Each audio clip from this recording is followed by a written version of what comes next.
Hello friends, आप सभी का स्वागत है एसआरजी ट्यूशन की एक नई वीडियो में। और आज के इस वीडियो में हम सॉलिड स्टेट जो चैप्टर है इसको स्टार्ट करने वाले हैं।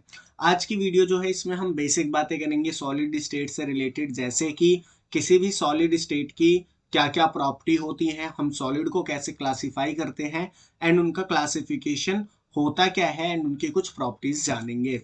वीडियो को अगर हम स्टार्ट करें तो आपने जब क्लास 11th में स्टेट्स ऑफ मैटर चैप्टर पढ़ा होगा, स्टेट्स ऑफ मैटर चैप्टर पढ़ा होगा तो वहां पे आपने तीन स्टेट पढ़ी मैटर की। एक आपने पढ़ी होगी सॉलिड स्टेट, एक आपने पढ़ी होगी लिक्विड स्टेट एंड एक आपने पढ़ी होगी गैसियस स्टेट।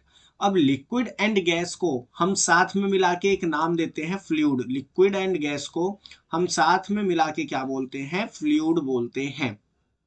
अगर हम फ्लूइड की बात करें तो फ्लूइड की बेसिक जो भी प्रॉपर्टीज थी वो हमने स्टेट्स ऑफ मैटर चैप्टर में पढ़ रखी थी, जहां पे हमने गैसेस पूरा पढ़ा था। ठीक है, हमने ideal gas equation, non ideal gas equation सब पढ़ा था। फिर हमने विस्कोसिटी, फ्लूइडिटी की बात करी थी, तो वो सब चीजें हम पढ़ चुके हैं। हमारा आज चैप्टर यानी ये जो सॉलिड स्टेट चैप्टर है इसमें हम सॉलिड के बारे में जानेंगे। अगर हम बात करें सॉलिड के प्रॉपर्टीज की, properties of solid depend on, अगर हम बात करें सॉलिड के प्रॉपर्टी की, तो जो सॉलिड की प्रॉपर्टी होती है वो दो चीजों पे डिपेंड करती है। एक, उनके कॉन्स्टिट्यूएंट पार्टिकल क्या है। कॉन्स्टिट्यूएंट पार्टिकल से मतलब क्या है कि वो जो सॉलिड है वो किन चीजों का बना हुआ है। वो आयंस का बना हुआ है, वो आयंस का बना हुआ है या इलेक्ट्रो आयंस का बना हुआ है, या वो मेटल्स का बना हुआ है। मतलब जो सॉलिड है वो उसमें आयन कॉन्स्टिट्यूएंट पार्टिकल है या मेटल कॉन्स्टिट्यूएंट पार्टिकल है या मॉलिक्यूल कॉन्स्टिट्यूएंट पार्टिकल है। ये सारी चीजें या ये चीजें डिफाइन करती हैं कि उस सॉलिड की प्रॉपर्टी क्या होगी। इसके साथ साथ जो दूसरा फैक्टर है जो सॉलिड की प्रॉपर्टी को डिफाइन करता है वो ये है कि उन कॉन्स्टिट्यूएंट पार्टिकल के बीच में, उन कॉन्स्टिट्यूएंट पार्टिकल के बीच में किस तरीके का फोर्स लग रहा है। ये दो प्रॉपर्टी जो है वो डिफाइन करती है किसी भी सॉलिड की प्रॉपर्टी को। कौन कौन सी? कौन कौन सी प्रॉपर्टी? एक तो कॉन्स्टिट्यूएंट पार्टिकल क्या है, आयन है, मेटल है, मॉलिक्यूल है, क्या है। एंड सेकंड, उन कॉन्स्टिट्यूएंट पार्टिकल के बीच में किस तरीके का फोर्स लग रहा है। जैसे कि मान लीजिए अगर ये एक सॉलिड है, ये एक सॉलिड है, ठीक है, तो इस सॉलिड की जो प्रॉपर्टी है वो दो चीजों पे डिफाइन करेंगे। किस किस पे? पहला, कि कॉन्स्टिट्यूएंट पार्टिकल क्या है। कॉन्स्टिट्यूएंट पार्टिकल क्या है? वो आयन है, वो मॉलिक्यूल है, या वो एटम है, वो क्या है। इस चीज पे उसकी प्रॉपर्टी डिपेंड करेगी। एंड सेकंड किस चीज पे डिपेंड करेगी कि इनके बीच में इंटरेक्शन किस तरीके का है। Electrostatic force of electrostatic force इनके बीच में लग रहा है, इनके बीच में हाइड्रोजन फोर्स लग रहा है, ठीक है, हाइड्रोजन बॉन्डिंग का फोर्स लग रहा है, कोवलेंट फोर्स लग रहा है। तो वो सारी चीजें इस सॉलिड की प्रॉपर्टी को डिफाइन करेगी। चलिए अब आगे बढ़ते हैं और कुछ बेसिक प्रॉपर्टीज या कैरेक्टरिस्टिक जान लेते हैं सॉलिड की जो हम पहले पढ़ चुके हैं। क्या बात करते हैं हम सॉलिड स्टेट के कुछ बेसिक कैरेक्टरिस्टिक्स की बात करते हैं जिनको हम पहले पढ़ चुके हैं। Have definite mass, volume and shape.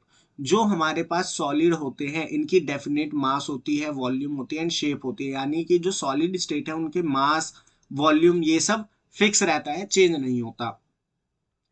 Intermolecular distance are short. जो इंटरमोलिकुलर डिस्टेंस होता है दो कॉन्स्टिट्यूएंट पार्टिकल्स के बीच में, ऐसे मान लीजिए अगर ये दो कॉन्स्टिट्यूएंट पार्टिकल्स हैं तो इनके बीच में जो डिस्टेंस होता है वो काफी ज्यादा शॉर्ट होता है। नेक्स्ट अगर हम बात करें इंटरमोलिकुलर फोर्स आर स्ट्रॉन्ग, यानी कि ये जो दो पार्टिकल हैं इनके बीच में जो फोर्स होगा, जो फोर्स ऑफ अट्रैक्शन होगा वो काफी स्ट्रांग होगा।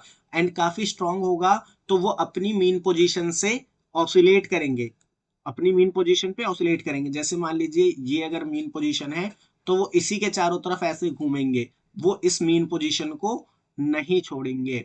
इसीलिए जो नेक्स्ट हमारी प्रॉपर्टी आती है वो ये आती है, constituent particle have fixed position. जो कॉन्स्टिट्यूएंट पार्टिकल होते हैं उनकी फिक्स्ड पोजीशन होती है, वो अपनी पोजीशन को नहीं छोड़ते। नेक्स्ट जो प्रॉपर्टी है सॉलिड की वो ये है कि they are incompressible and rigid. जो सॉलिड होते हैं हमारे पास ये इनकम्प्रेसिबल होते हैं, मतलब हम इन्हें कंप्रेस दबा नहीं सकते, एंड ये रिजिड होते हैं। सो ये बेसिक बातें थी जो आप सभी को पता है। अब हम आगे मूव करते हैं और बात करते हैं किसकी, बात करते हैं सॉलिड के क्लासिफिकेशन की। किसकी बात करते हैं हम, सॉलिड के क्लासिफिकेशन की बात करते हैं। सबसे पहले देखिए, अगर हम सॉलिड के क्लासिफिकेशन की बात करें तो सॉलिड को दो कैटेगरी में डिवाइड करा जाता है। एक हमारी होती है अमॉर्फस सॉलिड एंड एक हमारे होते हैं क्रिस्टलाइन सॉलिड। अब ये क्लासिफिकेशन होता किस बेस पे है, ये जो क्लासिफिकेशन होता है ये बेस होता है ऑर्डर पे। अब आप बोलोगे ये ऑर्डर क्या होता है, ऑर्डर का मतलब होता है अरेंजमेंट ऑफ पार्टिकल। ऑर्डर का मतलब क्या होता है, ऑर्डर का मतलब होता है अरेंजमेंट ऑफ पार्टिकल। पार्टिकल से मेरा यहाँ पे मतलब है कॉन्स्टिट्यूएंट पार्टिकल। अब ये कॉन्स्टिट्यूएंट पार्टिकल कुछ भी हो सकता है, एटम भी हो सकता है, ठीक है, आपका मॉलिक्यूल भी हो सकता है और आपका आयन भी हो सकता है। तो ऑर्डर के बेसिस पे हमने सॉलिड को क्लासिफाई करा amorphous solid and crystalline solid में। एंड ऑर्डर मैंने आपको बताया कि ऑर्डर क्या होता है, ऑर्डर होता है अरेंजमेंट ऑफ पार्टिकल की, पार्टिकल कैसे अरेंज है एक सॉलिड में। इसको अभी हम थोड़ा और जानेंगे जब हम amorphous solid and crystalline solid को पढ़ेंगे। अब अगर मैं बात करूं क्रिस्टलाइन सॉलिड की, तो क्रिस्टलाइन सॉलिड को फर्दर क्लासिफाई करा जाता है चार कैटेगरी में। कौन कौन सी, molecular solid, ionic solid, metallic solid and covalent या फिर नेटवर्क सॉलिड। एंड ये जो क्लासिफिकेशन होता है ये कॉन्स्टिट्यूएंट पार्टिकल, अभी यहाँ पे लिखने की जगह नहीं है तो यहाँ पे मैं लिख नहीं रहा, बाकी अगर आप लिखना चाहो तो ये जो क्लासिफिकेशन होता है ये on the basis of constituent particle और force of attraction between them, इस बेसिस पे होता है। यानी कि ये जो आपका क्रिस्टलाइन सॉलिड है, ये जो आपका क्रिस्टलाइन सॉलिड है इसको चार कैटेगरी में डिवाइड करा जाता है, molecular solid, ionic solid, metallic solid और आपका कोवलेंट सॉलिड। एंड ये जो डिवीजन होता है ये on the basis of constituent particle होता है। मींस ये सॉलिड, क्रिस्टलाइन सॉलिड जो बना उसमें कॉन्स्टिट्यूएंट पार्टिकल क्या था, एटम था, आयन था, मॉलिक्यूल था, क्या था, और उनके बीच में किस तरीके का फोर्स ऑफ अट्रैक्शन लग रहा था। ये चीज इंपॉर्टेंट है, आपसे नीट एग्जामिनेशन या बोर्ड एग्जामिनेशन में 1 मार्क्स में पूछ सकता है। तो आप ये याद रखना कि क्रिस्टलाइन सॉलिड जो होते हैं उनको किस बेसिस पे डिवाइड करा जाता है। अब अगर हम बात करें फर्दर, तो फर्दर मॉलिक्यूलर सॉलिड को तीन कैटेगरी में डिवाइड करा जाता है जिसको हम सब कैटेगरी कहते हैं। एंड इस सब कैटेगरी में हमारी नॉन पोलर सॉलिड होते हैं जिनको आप नॉन पोलर मॉलिक्यूलर सॉलिड भी बोल सकते हो। इसके बाद हमारा पोलर मॉलिक्यूलर सॉलिड आता है एंड फिर हमारा हाइड्रोजन बॉन्डेड मॉलिक्यूलर सॉलिड आता है। तो इस तरीके से सॉलिड का क्लासिफिकेशन होता है। एक बार मैं आपको दोबारा से बता देता हूं कि जो सॉलिड है उसको क्लासिफाई करा जाता है अमॉर्फस सॉलिड और क्रिस्टलाइन सॉलिड में on the basis of order. And order क्या होता है, ऑर्डर होता है arrangement of particle. And particle से मेरा यहाँ पे मतलब है कॉन्स्टिट्यूएंट पार्टिकल जिससे वो सॉलिड बना है। अब वो कॉन्स्टिट्यूएंट पार्टिकल एटम भी हो सकता है, मॉलिक्यूल भी हो सकता है, आयन भी हो सकता है, ठीक है। अब क्रिस्टलाइन सॉलिड को फर्दर डिवाइड करा जाता है मॉलिक्यूलर सॉलिड में, आयोनिक सॉलिड में, मेटेलिक सॉलिड में, कोवलेंट सॉलिड या फिर नेटवर्क सॉलिड भी आप कोवलेंट सॉलिड को बोल सकते हो। एंड ये जो डिवीजन होता है ये बेस्ड होता है कॉन्स्टिट्यूएंट पार्टिकल के बेसिस पे एंड उन कॉन्स्टिट्यूएंट पार्टिकल के बीच में किस तरीके का फोर्स ऑफ अट्रैक्शन लग रहा है। इसके बाद जो मॉलिक्यूलर सॉलिड होते हैं इनको फर्दर डिवाइड करा जाता है non polar molecular solid, polar molecular solid और हाइड्रोजन मॉलिक्यूलर सॉलिड्स में। अब हम आगे बढ़ते हैं और इस चीज को थोड़ा रिटर्न में देख लेते हैं।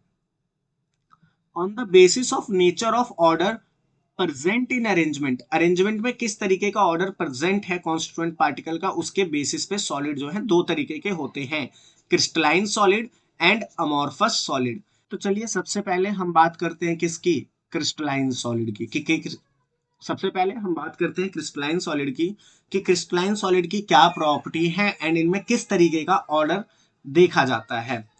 Crystalline solid consist of large number of small crystal, each of them having a definite characteristic geometrical shape. अगर हम बात करें क्रिस्टलाइन सॉलिड की, तो जो क्रिस्टलाइन सॉलिड होता है वो कई सारे छोटे छोटे स्मॉल क्रिस्टल से मिलकर बना हुआ होता है। एंड इन स्मॉल क्रिस्टल्स की अपनी एक डेफिनेट डेफिनेट यानी कि फिक्स्ड ज्योमेट्रिकल शेप होती है। जैसे कि आप यहाँ पे ये डायग्राम देखिए। अगर मैं बात करूं इस डायग्राम की, तो इस डायग्राम में आप देख सकते हैं कि ये जो शेप है, ये जो शेप है कॉन्स्टिट्यूएंट पार्टिकल की, ये हर जगह फिक्स है। हर जगह क्या है?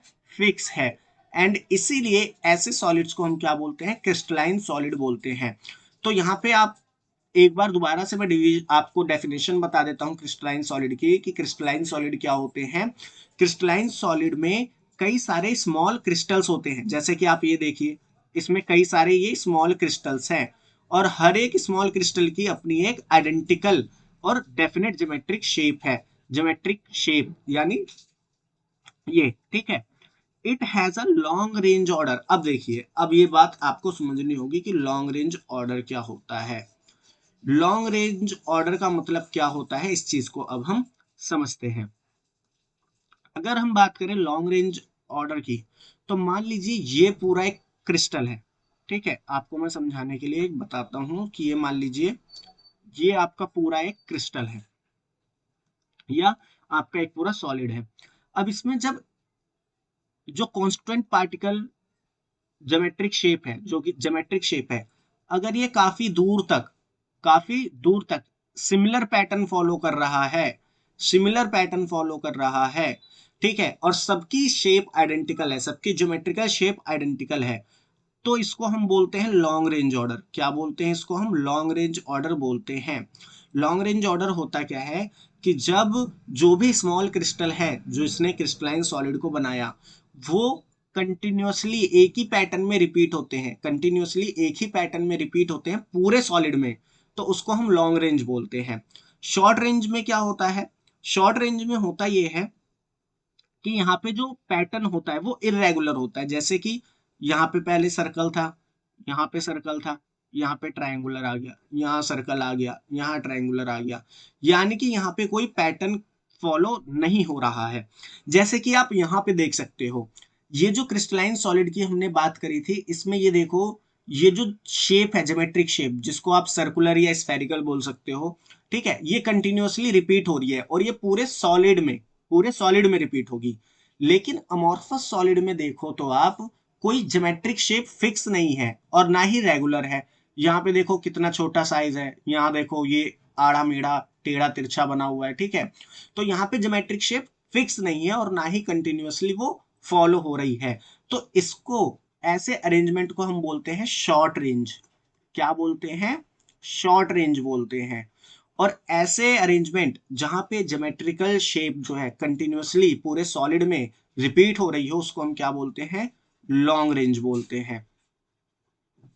तो जो हमारे क्रिस्टलाइन सॉलिड होते हैं, जो हमारे क्रिस्टलाइन सॉलिड होते हैं, ये कैसे होते हैं? ये लॉन्ग रेंज ऑर्डर शो करते हैं। तो ये बात आपको याद होनी चाहिए।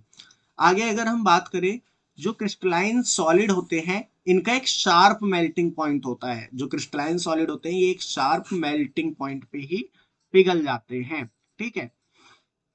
Crystalline solid are anisotropic in nature. इसका मतलब क्या होता है? इसका मतलब ये होता है, अनआइसोट्रॉपी की अगर हम बात करें, तो अनआइसोट्रॉपी का मतलब ये होता है कि जब आप इसको डिफरेंट डायरेक्शन से मेजर करोगे, तो इनकी जो प्रॉपर्टी होगी उसकी डिफरेंट वैल्यू आएगी। Different different value of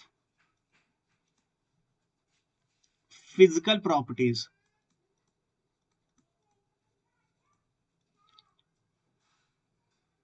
when measure from different direction. अब इसका मतलब क्या है? जैसे मान लीजिए, एक मिनट थोड़ा, ये मान लीजिए यहाँ पे एक सॉलिड है ना। अब मैं यहाँ पे इसमें क्या कर रहा हूँ, इसकी कुछ फिजिकल प्रॉपर्टी है, जैसे कि मान लो मैं इसका रिफ्रैक्टिव इंडेक्स निकालना चाहता हूँ इस सॉलिड का, इस सॉलिड का मैं रिफ्रैक्टिव इंडेक्स निकालना चाहता हूं।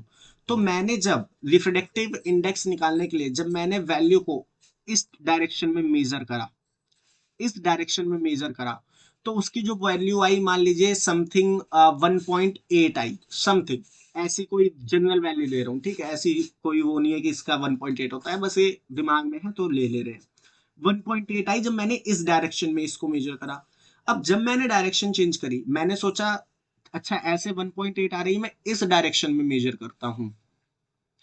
तो यहां पे जब फिजिकल प्रॉपर्टी की वैल्यू मैंने देखी तो वो 2.8 आई। मैंने कहा अच्छा नेक्स्ट डायरेक्शन देखते हैं। अब जब मैंने इस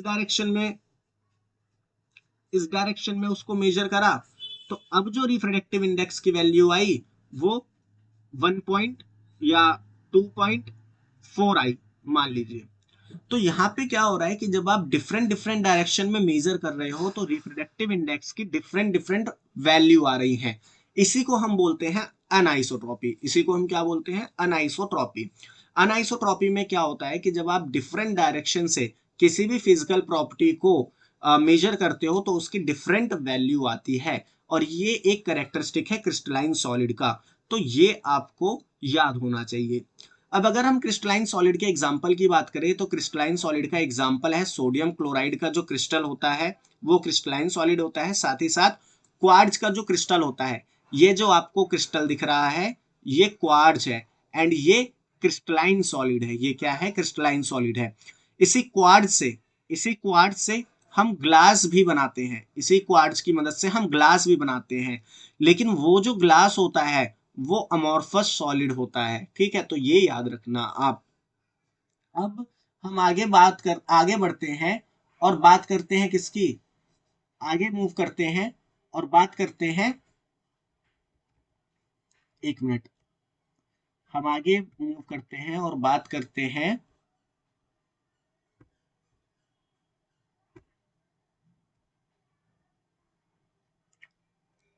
ये क्या हो गया?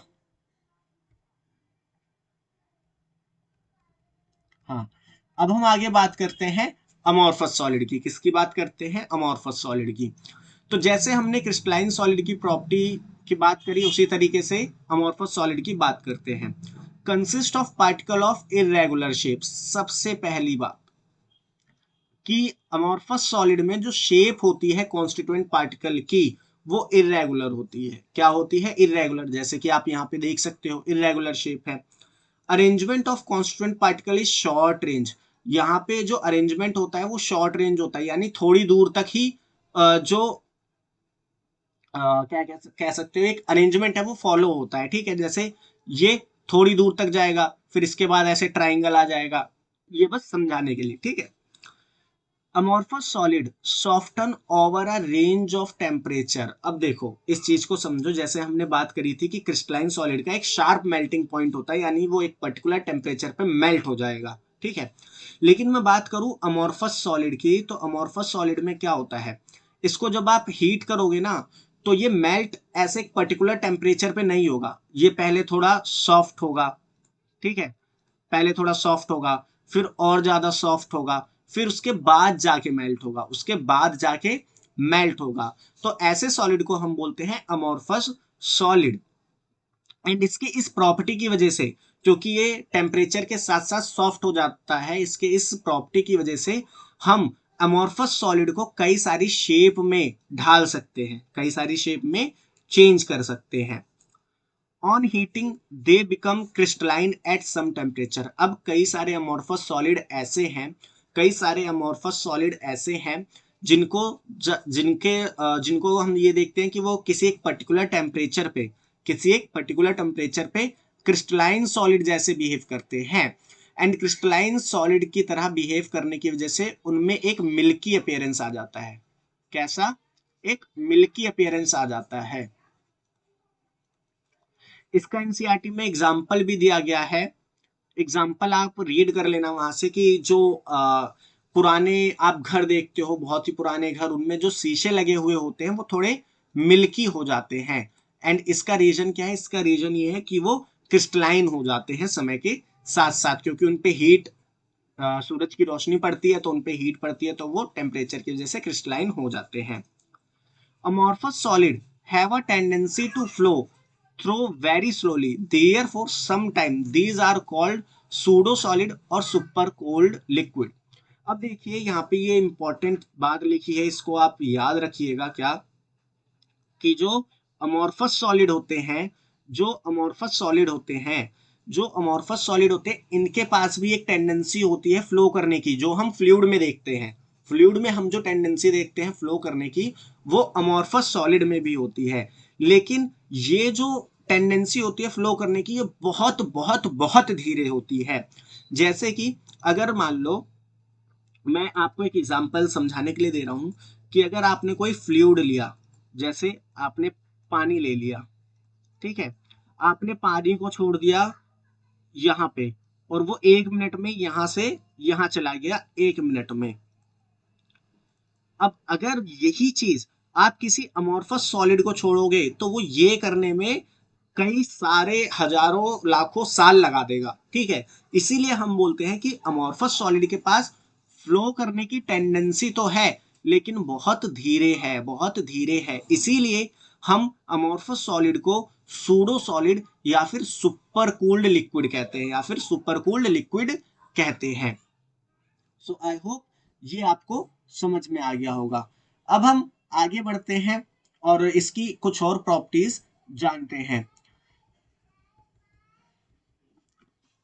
जो हमारे अमॉर्फस सॉलिड होते हैं वो आइसोट्रॉपिक होते हैं नेचर में। इसका मतलब क्या है, कि जैसे ये सॉलिड क्रिस्टल है, तो आप इसकी फिजिकल प्रॉपर्टी को किसी भी डायरेक्शन से नापो, उसकी जो वैल्यू है वो सेम आनी है।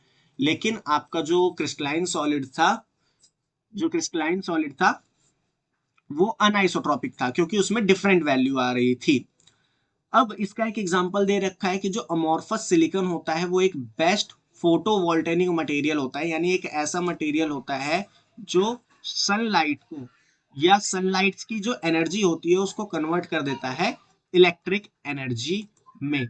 तो इसका इस मतलब अमॉर्फस सॉलिड का भी हम कई सारा यूज करते हैं। जो आप प्लास्टिक देखते हो वो भी अमॉर्फस सॉलिड होता है। इसके एग्जाम्पल क्या है, इसके एग्जाम्पल है क्वार्ट्ज ग्लास, प्लास्टिक, रबर, अपसेट्रा। सो चलिए अब हम बात करते हैं किसके, अब हम बात करते हैं क्रिस्टलाइन सॉलिड के क्लासिफिकेशन की। तो मैंने आपको बताया था कि जब हमने अभी स्टार्टिंग करी थी चैप्टर की, कि क्रिस्टलाइन सॉलिड को हम क्लासिफाई करते हैं दो चीजों के बेसिस पे। पहला जिसमें हमारा था कि कॉन्स्टिट्यूएंट पार्टिकल क्या है, कॉन्स्टिट्यूएंट पार्टिकल क्या है, एंड दूसरा उन कॉन्स्टिट्यूएंट पार्टिकल के बीच में फोर्स ऑफ अट्रैक्शन कैसा है। एंड वही बात यहाँ पे एनसीईआरटी लिखते हैं, classified on the basis of nature of intermolecular force operating between them, कि उनके बीच में किस तरीके का फोर्स ऑफ अट्रैक्शन है, उसी के बेसिस पे हम क्रिस्टलाइन सॉलिड को क्लासिफाई करते हैं। जिसमें सबसे पहले हमने क्लासिफिकेशन में पढ़ा था मॉलिक्यूलर सॉलिड्स को। जो मॉलिक्यूलर सॉलिड्स होते हैं इनमें मॉलिक्यूल्स जो होते हैं वो कॉन्स्टिट्यूएंट पार्टिकल होते हैं। अब हमने फर्दर बात करी थी कि मॉलिक्यूलर सॉलिड को हम फर्दर क्लासिफाई करते हैं 3 सब कैटेगरी में, जिसमें हमारे नॉन पोलर मॉलिक्यूलर सॉलिड आते हैं, हमारे पोलर मॉलिक्यूलर सॉलिड आते हैं, और हमारे हाइड्रोजन बॉन्डेड मॉलिक्यूलर सॉलिड आते हैं। सो हम यहाँ पे सबसे पहले क्या करते हैं, नॉन पोलर मॉलिक्यूलर सॉलिड्स के बारे में पढ़ते हैं। किसके बारे में सबसे पहले हम पढ़ने वाले हैं, नॉन पोलर मॉलिक्यूलर सॉलिड्स के बारे में। दे कंप्रोमाइज ऑफ आइदर एटम। अब जो नॉन पोलर मॉलिक्यूलर सॉलिड होते हैं, जैसे मान लीजिए ये सॉलिड है, ठीक है, ये सॉलिड है, तो इसमें एटम भी हो सकते हैं सिर्फ। अब जैसे आप आर्गन गैस पढ़ते हो, तो ये तो मोनो एटॉमिक गैस है, तो ये मॉलिक्यूल में तो एग्जिस्ट करेगी नहीं, तो ये आर्गन आर्गन ऐसे, ठीक है, इस तरीके से रहेगी, ठीक है। या फिर ये मॉलिक्यूल भी फॉर्म कर सकती है, जैसे कि आप हाइड्रोजन गैस देखते हो, अगर मैं आपको हाइड्रोजन गैस का सॉलिड बना दूं तो वो कुछ इस तरीके से होगा। ये बस समझने के लिए मैं सॉलिड बना रहा हूँ, ऐसी स्ट्रक्चर होती नहीं है, बस मैं समझने के लिए बना रहा हूँ। इनके बीच में जो फोर्स ऑफ अट्रैक्शन होता है वो weak dispersal force of attraction होता है। एंड ये बात आपको याद रखनी है कि जो नॉन पोलर मॉलिक्यूलर सॉलिड होते हैं इनके बीच में वीक डिस्पर्सल फोर्स या फिर लंडन फोर्स प्रेजेंट होता है, यानी कि ये इन दोनों गैस मॉलिक्यूल्स के बीच में जो फोर्स ऑफ अट्रैक्शन है, जो फोर्स ऑफ अट्रैक्शन है वो कैसा है, डिस्पर्सल फोर्स है, जो कि एक वीक फोर्स ऑफ अट्रैक्शन होता है। इसी तरीके से यहाँ पे भी वीक डिस्पर्जल फोर्स प्रेजेंट है। अब in non polar molecular solid के प्रॉपर्टीज की बात करें तो ये सॉफ्ट होते हैं, नॉन कंडक्टर होते हैं इलेक्ट्रिसिटी को, मतलब ये इलेक्ट्रिसिटी को मूव नहीं करने देते अपने अंदर से, एंड इनका जो मेल्टिंग पॉइंट होता है वो कम होता है। Usually liquid gas at room temperature, अगर हम बात करें तो रूम टेम्परेचर पे ये जनरली लिक्विड होते हैं या गैस होते हैं, जैसे कि हाइड्रोजन गैस की बात करें या H2 की बात करें तो ये गैस होता है जनरली रूम टेम्परेचर पे। अब हम आगे बढ़ते हैं और बात करते हैं किसकी, नॉन पोलर मॉलिक्यूलर सॉलिड की। किसकी बात करेंगे, नॉन पोलर मॉलिक्यूलर सॉलिड की। Formed by polar covalent bond. अब इसका मतलब क्या है, देखो यहाँ पे जो पोलर कोवेलेंट बॉन्ड लिखा है ये मॉलिक्यूल के रिस्पेक्ट में लिखा है। यहाँ पे ये मॉलिक्यूल की बात कर रहा है कि जो हमारे पास पोलर मॉलिक्यूलर सॉलिड होगा, जो पोलर मॉलिक्यूलर सॉलिड होगा, इसमें जो मॉलिक्यूल होगा, इसमें ये जो मॉलिक्यूल्स है, ये जो मॉलिक्यूल है, इस मॉलिक्यूल में पोलर कोवेलेंट बॉन्ड होगा, इस मॉलिक्यूल में पोलर कोवेलेंट बॉन्ड होगा। जैसे कि अगर आपको मैं कहूं तो आप यहां से देखिए, इसी को मैं ड्रॉ करके इसी में दोबारा बना देता हूं, एक मिनट। जैसे कि यहाँ पे मैं बात करता हूँ HCl की, किसकी बात कर रहा हूँ, HCl की, एंड ये हमने दूसरा HCl ले लिया। अब देखिए यहाँ पे ये जो बॉन्ड दिख रहा है ये कैसा है, कोवेलेंट बॉन्ड है, ठीक है, कोवेलेंट बॉन्ड है। लेकिन क्लोरीन की जो इलेक्ट्रोनेगेटिविटी होती है, क्लोरीन की जो इलेक्ट्रोनेगेटिविटी होती है वो हाइड्रोजन से बहुत ज्यादा होती है। तो ये क्या करेगा, इलेक्ट्रॉन को अपनी तरफ अट्रैक्ट करेगा, जिसकी वजह से इस पे पार्शियल नेगेटिव चार्ज, हाइड्रोजन पे पार्शियल पॉजिटिव चार्ज। सेम यहाँ पे क्लोरीन पे पार्शियल नेगेटिव चार्ज, यहाँ पे पार्शियल पॉजिटिव चार्ज। अब देखो यहाँ क्लोरीन पे पार्शियल नेगेटिव चार्ज है, यहाँ पे हाइड्रोजन पे पार्शियल पॉजिटिव चार्ज है, तो इन दोनों के बीच में अट्रैक्शन होगा, हाँ या ना, हाँ होगा। इन दोनों के बीच में अट्रैक्शन होगा। ये जो अट्रैक्शन होगा, इस अट्रैक्शन को हम बोलते हैं डाइपोल डाइपोल इंटरेक्शन। इस इंटरेक्शन को हम क्या बोलते हैं, डाइपोल डाइपोल इंटरेक्शन। सॉरी, वापस चलते हैं। इस इंटरेक्शन को हम क्या बोलते हैं, डाइपोल डाइपोल इंटरेक्शन बोलते हैं। हाँ, अब लिखते हैं, इसको हम क्या बोलते हैं, डाइपोल डाइपोल इंटरेक्शन बोलते हैं। क्यों, क्योंकि ये एक पूरा डाइपोल है, क्योंकि इसमें नेगेटिव चार्ज भी है, पॉजिटिव चार्ज भी है, एंड ये भी आपका एक पूरा डाइपोल है, एंड इनके बीच में डाइपोल डाइपोल इंटरेक्शन देखने को मिलता है। वही बात यहाँ पे लिखी गई है, held together by strong dipole dipole interaction. यहाँ पे स्ट्रॉन्ग डाइपोल डाइपोल इंटरेक्शन देखने को मिलती है कॉन्स्टिट्यूएंट मॉलिक्यूल के बीच में। अब अगर इनकी प्रॉपर्टी की बात करें तो ये भी सॉफ्ट होते हैं, नॉन कंडक्टर होते हैं, ये भी इलेक्ट्रिसिटी के। इनका जो मेल्टिंग पॉइंट होता है वो हाइयर होता है नॉन पोलर सॉलिड से। अब इस चीज को समझना, देखो जनरली जो पोलर मॉलिक्यूलर सॉलिड होते हैं, जनरली जो पोलर मॉलिक्यूलर सॉलिड होते हैं, इनका जो मेल्टिंग पॉइंट होता है वो कम होता है, नॉर्मली कम होता है। बट जब आप इनका कंपैरिजन करो, याद रखना ये वर्ड, कंपैरिजन करोगे नॉन पोलर के साथ, तो उस केस में मेल्टिंग पॉइंट इनका हम ज्यादा मानते हैं, ठीक है। तो याद रखना कि जो पोलर मॉलिक्यूलर सॉलिड होता है जनरली मेल्टिंग पॉइंट कम होता है, लेकिन जब आप इसको कंपेयर करोगे नॉन पोलर मॉलिक्यूलर सॉलिड से तो वहां पे पोलर मॉलिक्यूलर सॉलिड का मेल्टिंग पॉइंट ज्यादा होगा। इसके एग्जाम्पल की बात करें तो इसके एग्जाम्पल है solid SO2 and solid NH3। चलिए अब आगे मूव करते हैं और बात करते हैं हाइड्रोजन बॉन्डेड मॉलिक्यूलर सॉलिड की। किसकी बात करेंगे हम, हाइड्रोजन बॉन्डेड मॉलिक्यूलर सॉलिड की। सबसे पहले हाइड्रोजन बॉन्ड समझो क्या होता है। हाइड्रोजन बॉन्ड की अगर मैं बात करूं तो जब भी हाइड्रोजन के सामने,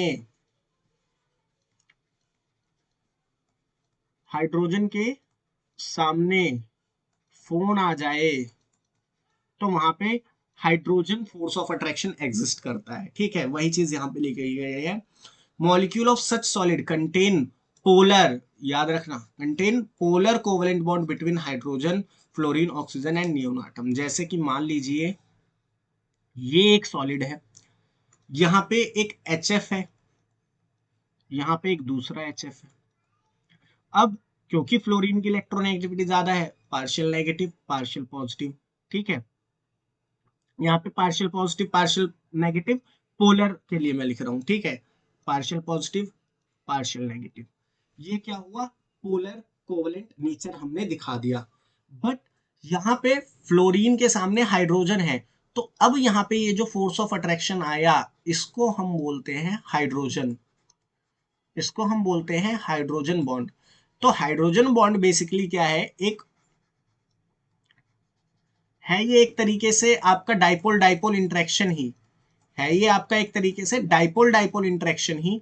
बट यहाँ पे क्योंकि फ्लोरीन एंड हाइड्रोजन है, या हाइड्रोजन के साथ बॉन्ड बनाया जा रहा है, इसलिए उसको हमने क्या बोला, हाइड्रोजन बॉन्ड बोला। तो यहाँ पे एक स्ट्रॉन्ग हाइड्रोजन बॉन्डिंग देखने को मिलती है मॉलिक्यूल्स के बीच में। ये भी नॉन कंडक्टर होते हैं इलेक्ट्रिसिटी के। तो आप यहाँ से एक जनरलाइज स्टेटमेंट लिख सकते हो क्या, कि जो मॉलिक्यूलर सॉलिड होते हैं, जो मॉलिक्यूलर सॉलिड होते हैं वो नॉन कंडक्टर होते हैं, किसके, इलेक्ट्रिसिटी के, ठीक है। दे आर वोलेटाइल लिक्विड, ये वोलेटाइल लिक्विड होते हैं, जैसे कि आप वाटर देखते हो H2O, ये रूम टेम्परेचर पे वोलेटाइल होता है। सॉफ्ट सॉलिड आइस, ठीक है, ये इसका एग्जाम्पल हो गया। अब हम आगे बात करते हैं किसकी, आयनिक सॉलिड की, किसकी बात करते हैं, आयनिक सॉलिड की। मैं इसको थोड़ा रफ कर देता हूं। एक्चुअल में एक बार मैंने लेक्चर रिकॉर्ड करा, लेकिन वहां पे मैं माइक ऑन करना भूल गया था, तो उस वजह से मेरे को ये दोबारा रिकॉर्ड करना पड़ रहा है।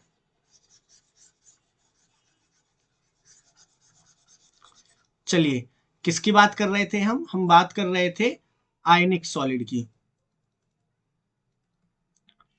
तो हम आयनिक सॉलिड पे आ जाते हैं। अब अगर मैं बात करूं आयनिक सॉलिड की, तो यहाँ पे जो कॉन्स्टिट्यूएंट पार्टिकल है वो क्या होंगे, आयंस होंगे। कौन होंगे, आयंस होंगे। जैसे कि आप NaCl आपने पढ़ा होगा, तो ये Na+Cl माइनस, Na+Cl माइनस। तो यहाँ पे आयंस जो होते हैं वो कॉन्स्टिट्यूएंट पार्टिकल होते हैं। अब क्योंकि ये ion as a cation and anion है, कटायन एंड अनायन मतलब ये एज अ चार्ज है, तो चार्जेस के बीच में क्या होता है, कूलाम्बिक फोर्स ऑफ अट्रैक्शन होता है, या फिर आप इसको इलेक्ट्रोस्टैटिक फोर्स भी कह सकते हो, इलेक्ट्रोस्टैटिक फोर्स भी कह सकते हो। तो आप ये कह सकते हो कि अनायनिक सॉलिड में आपको स्ट्रॉन्ग कूलम्बिक फोर्स या फिर इलेक्ट्रोस्टैटिक फोर्स देखने को मिलता है। अगर हम आयनिक सॉलिड की बात करें, ये हार्ड एंड ब्रिटल नेचर के होते हैं, इनका मेल्टिंग बॉइलिंग पॉइंट हाई होता है। ये सब बहुत कम पूछने के चांसेस है कि आपसे पूछ ले। यहाँ पे सिर्फ जो क्वेश्चन पूछा जाता है वो स्ट्रॉन्ग कोलम्बिक फोर्स, मतलब फोर्स ऑफ अट्रैक्शन पूछा जाता है कि किसमें किस तरीके का होता है। हाँ, लेकिन ये लाइन इंपॉर्टेंट है, जो आयनिक सॉलिड होते हैं ये इंसुलेटर होते हैं सॉलिड स्टेट में, बट कंडक्ट करते हैं इलेक्ट्रिसिटी इन मोल्टन और एक्वस स्टेट। मतलब कि जब ये सॉलिड स्टेट में है तो इस पे देखो कोई भी फ्री इलेक्ट्रॉन नहीं है, नो फ्री इलेक्ट्रॉन, ठीक है, और ना ही कोई फ्री आयन है। क्योंकि आयन जब मूव करेगा या इलेक्ट्रॉन मूव करेगा उसकी वजह से इलेक्ट्रिसिटी कंडक्ट होगी, तो इन पे ना कोई फ्री आयन है ना कोई फ्री इलेक्ट्रॉन है, तो इलेक्ट्रिसिटी को कंडक्ट नहीं कर रहे। लेकिन जब मैं इनको पानी में डालूंगा, जब मैं इस सॉलिड को पानी में डालूंगा, जब मैं इसको पानी में डालूंगा, तो ये पानी में क्या होगा, Na+Cl- में टूट जाएगा, Na+Cl- में टूट जाएगा। इतना तो आप सभी को पता ही है कि Na+ या Cl- में टूट जाएगा। और अगर नहीं पता तो इस पानी में तुम भी जाके टूट जाओ, ठीक है। तो Na+ या Cl- में टूटेगा। अब ये as a individual anion, sorry individual cation और इंडिविजुअल आयन, यानी ये as a individual ions act करेंगे, ये इंडिविजुअल आयंस बन जाएंगे। एंड इंडिविजुअल्स आयन जो है वो मूव करेंगे, तो कंडक्ट करेंगे इलेक्ट्रिसिटी को, कंडक्ट करेंगे इलेक्ट्रिसिटी को। इसीलिए ये एक्वस स्टेट में इलेक्ट्रिसिटी कंडक्ट करते हैं, सॉलिड स्टेट में नहीं करते। अब हम बात करते हैं मेटेलिक सॉलिड की। तो मेटेलिक सॉलिड्स जो होते हैं ये मेटल्स में देखे जाते हैं generally. Metals are orderly collection of positive ion. Metallic solid में क्या होता है कि ऐसे पॉजिटिवली चार्ज कोई आयन होता है एंड इसके चारों तरफ इलेक्ट्रॉन होते हैं, ठीक है। इसीलिए यहाँ पे एक टर्म यूज करी गई है सी ऑफ फ्री इलेक्ट्रॉन, ठीक है, सी ऑफ फ्री इलेक्ट्रॉन होती है। अब क्योंकि इनके पास ये फ्री इलेक्ट्रॉन है, क्योंकि इनके पास ये फ्री इलेक्ट्रॉन है, तो ये फ्री इलेक्ट्रॉन मूव कर सकते हैं। अभी प्रीवियस आयनिक सॉलिड में मैंने बताया कि इलेक्ट्रिसिटी कंडक्ट करने के लिए आपको या तो फ्री इलेक्ट्रॉन चाहिए या फ्री आयन। अब इनके पास फ्री इलेक्ट्रॉन है, तो इस फ्री इलेक्ट्रॉन की वजह से ये high electrical conductivity and thermal conductivity show करते हैं, यानी ये हीट भी ट्रांसफर कर सकते हैं और बिजली भी ट्रांसफर कर सकते हैं। They are luster colour in certain cases, ये लस्टर होते हैं, कलर शो करते हैं सर्टेन केसेस में, साथ ही साथ ये मैलेबल एंड डक्टाइल होते हैं। अब हम आगे मूव करते हैं और बात करते हैं कोवलेंट एंड नेटवर्क सॉलिड की। किसकी बात करते हैं? कोवलेंट और नेटवर्क सॉलिड की। कोवलेंट या नेटवर्क सॉलिड को हम जायंट्स मॉलिक्यूल भी कहते हैं। क्या कहते हैं? जायंट्स मॉलिक्यूल भी कहते हैं। Crystalline solid of non metal result from the formation of covalent bond between adjacent atom through out the crystal. जैसे कि ये मान लीजिए क्रिस्टल है एंड इसमें कोई नॉन मेटल है, इसमें कोई नॉन मेटल है, तो इन नॉन मेटल्स के बीच में क्या देखा जाता है? कोवलेंट बॉन्ड देखा जाता है, इनमें कोवलेंट बॉन्ड देखा जाता है, ठीक है। एंड ये जो कोवलेंट बॉन्ड है ये थ्रू आउट दी, कहां देखा जाता है? थ्रू आउट दी लैटिस देखा जाता है। यही चीज यहाँ पे बताई गई है। अब यहाँ पे क्योंकि ये कोवलेंट बॉन्ड एग्जिस्ट करता है, कोवलेंट बॉन्ड काफी स्ट्रांग होता है जिसकी वजह से हार्ड एंड ब्रिटल होते हैं, इनका हाईली बहुत ज्यादा हाई मेल्टिंग पॉइंट होता है। जनरली दे आर इंसुलेटर, ये इंसुलेटर होते हैं। एग्जाम्पल इनका diamond and silicon. But graphite की अगर मैं बात करूं, किसकी बात करूं मैं? ग्रेफाइट की। ये याद रखना, ग्रेफाइट जो होता है ये एक्सेप्शन होता है, ये एक्सेप्शन होता है। ये पहली बात तो सॉफ्ट होता है, हार्ड होने की जगह ये क्या होता है? सॉफ्ट होता है। साथ ही साथ ये इलेक्ट्रिसिटी भी कंडक्ट करता है, ये इलेक्ट्रिसिटी भी कंडक्ट करता है। एंड ये इलेक्ट्रिसिटी कंडक्ट होती किस वजह से है? इसके स्पेशलाइज स्ट्रक्चर की वजह से। अब ये स्पेशलाइज स्ट्रक्चर होती क्या है? ये मान लीजिए ये एक लेयर है, ये एक लेयर है, ये दूसरी लेयर है,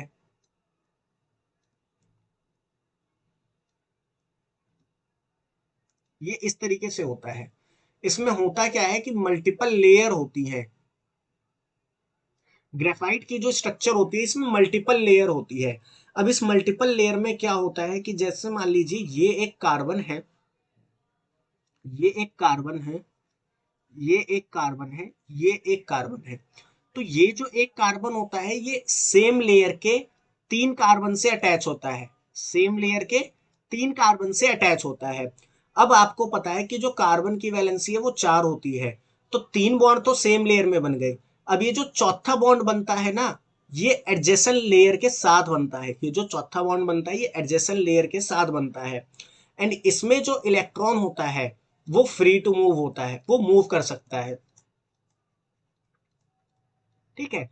एंड फ्री टू मूव होने की वजह से ये कंडक्ट करता है इलेक्ट्रिसिटी को। आई होप ये आपको समझ में आ गया हो। तो एनसीईआरटी में लिखा है तो हम भी एक बार रीड कर लेते हैं। Carbon atom are arrange in different layer, जैसे मैंने यहाँ पे दिखाई, and each atom is covalently bond to three of its neighbouring atom in same layer. Same layer में तीन नेबरिंग एटम से कार्बन जुड़ा हुआ होगा। Fourth valence electron of each atom, हर एक एटम का फोर्थ वैलेंस इलेक्ट्रॉन प्रेजेंट होगा दो लेयर्स के बीच में, जैसे कि यहाँ पे आप देख सकते हो दो लेयर्स के बीच में है। एंड फ्री टू मूव, वो फ्री टू मूव है, इसीलिए ये इलेक्ट्रिसिटी को कंडक्ट करता है। कौन? ग्रेफाइट। सो आई होप आपको क्लासिफिकेशन ऑफ सॉलिड अच्छे से समझ में आया हो एंड ये वीडियो अच्छी लगी हो। अब हम आपसे मिलेंगे नेक्स्ट वीडियो में, जिसमें हम लैटिस की स्ट्रक्चर के बारे में, लैटिस की करेक्टरिस्टिक्स के बारे में और यूनिट सेल के बारे में बात करेंगे। तो मिलते हैं नेक्स्ट वीडियो में, तब तक के लिए आप सभी का thanks for watching, thanks for watching.